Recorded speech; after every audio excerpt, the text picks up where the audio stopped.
দেখো এটা হচ্ছে ভিতরটা।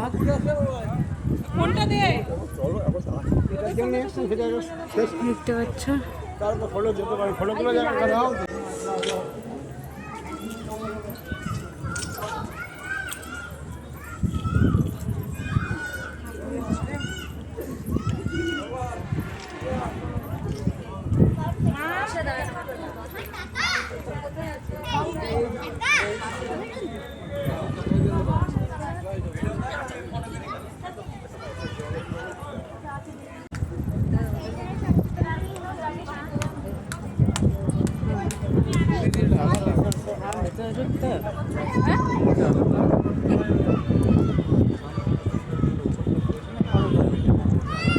তো গাইস এখানে গেটটা বন্ধ, আমি তোমাদের সাথে লুকিয়ে লুকিয়ে ভিডিও করছি। তো গাইস এখানে হচ্ছে পতাকা পাল্টাচ্ছে, ওই যে একদম চূড়ার উপরে যে পতাকাটা থাকে ওই পতাকাটা চেঞ্জ করছে এখন, দেখতে পাচ্ছ।